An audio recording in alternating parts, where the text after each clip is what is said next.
ഇറാന്റെ മുൻ പരമോന്നത നേതാവ് അയത്തുള്ള അലി ഖമേനിയുടെ സംസ്കാര ചടങ്ങുകൾ ഉടൻ ആരംഭിക്കും. 100ഓളം രാജ്യങ്ങളിലെ ജനപ്രതിനിധികളും ലക്ഷക്കണക്കിന് ജനങ്ങളും ടെഹ്റാനിലേക്കെത്തി. US ആക്രമണത്തിൽ കൊല്ലപ്പെട്ടു എന്ന് കരുതിയിരുന്ന IRGC കമാൻഡർ ജനറൽ അഹമ്മദ് വാഹിദിയും ചടങ്ങിനെത്തി. ഇന്ത്യയെ പ്രതിനിധീകരിച്ച് Bihar governor lieutenant general Syed Ata ഹസ്നൈനും വിദേശകാര്യ സഹമന്ത്രി പാബ്രിത മാർഗരറ്റയും അയത്തുള്ള ഖമേനിക്ക് അന്ത്യാഞ്ജലി അർപ്പിച്ചു.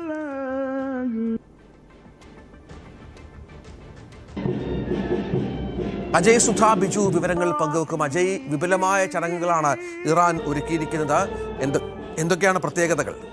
രഞ്ജിത്ത്, വൻ ചടങ്ങുകൾ തന്നെയാണ് ഇറാനിൽ നിലവിൽ സജ്ജീകരിച്ചിരിക്കുന്നത്. ഇപ്പോൾ ഇന്ത്യൻ സമയം നോക്കുകയാണെങ്കിൽ കുറച്ച് മണിക്കൂറുകൾക്കകം തന്നെ ഔദ്യോഗികമായിട്ടുള്ള ചടങ്ങുകളും ആരംഭിക്കും. നിലവിൽ അവിടെ പുരോഗമിച്ചു കൊണ്ടിരിക്കുന്നത് വിദേശ രാജ്യങ്ങളിലുള്ള പ്രതിനിധികൾക്കായി ഒരുക്കിയിട്ടുള്ള ഒരു ട്രിബ്യൂട്ടാണ്. ഇതിൽ ഇന്ത്യക്ക് വേണ്ടി ഇന്ത്യയുടെ ബീഹാർ ജനറലായിട്ടുള്ള ലഫ്റ്റനന്റ് ജനറൽ സയ്യിദ് അതാ ഹസ്നൈനും അതുപോലെ വിദേശകാര്യ സഹമന്ത്രിയായിട്ടുള്ള പവിത്ര മാർഗരറ്റയുമാണ് പങ്കെടുത്തത്. ഇപ്പോൾ സ്ക്രീനിൽ കാണുന്നത് അവർ ആയത്തുള്ള അലി ഖമേനിക്ക് അന്ത്യാഞ്ജലി അർപ്പിക്കാൻ വേണ്ടി വരുന്ന വിഷ്വലാണ്. ഇന്ത്യൻ പ്രതിനിധികൾ മൃതദേഹത്തിന് സമീപം വന്ന് അന്ത്യാഞ്ജലി അർപ്പിക്കുന്ന വിഷ്വൽസ് നമുക്ക് സ്ക്രീനിൽ കാണാം. അതിനുശേഷം ഇറാന്റെ നിലവിലുള്ള എല്ലാ പ്രമുഖ നേതാക്കളെയും അവർ നേരിട്ട് കാണുകയും അവരോട് സംസാരിക്കുകയും ഉൾപ്പെടെ ചെയ്തിട്ടുണ്ട്. നിലവിൽ 100ഓളം രാജ്യങ്ങളിലുള്ള പ്രതിനിധികൾ ഇറാനിലുണ്ട് എന്നാണ് മനസ്സിലാക്കാൻ സാധിക്കുന്നത്.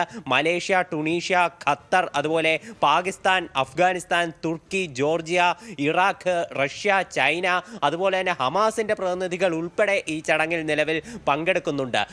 ആയിരക്കണക്കിന് ജനങ്ങൾ, എന്തിന് ലക്ഷക്കണക്കിന് ജനങ്ങളാണ് ടെഹ്റാനിലേക്ക് വന്നുകൊണ്ടിരിക്കുന്നത്. ഇത് മുൻ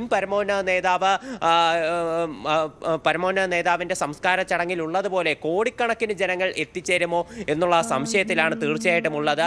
ഇപ്പോൾ ഈ സംസ്കാര ചടങ്ങുകളുടെ ഭാഗമായിട്ട് ഇറാൻ അവരുടെ എയർ സ്പേസ് ഉൾപ്പെടെ പൂർണ്ണമായിട്ടും അടച്ചിട്ടുണ്ട്. തീർച്ചയായും അജയ്, നമുക്ക് വിശദമായി തന്നെ വാർത്തയിലേക്ക് വരാം. ഇറാന്റെ നേതാക്കളൊക്കെ വിതുമ്പുന്ന ദൃശ്യങ്ങളും നമ്മൾ കണ്ടു.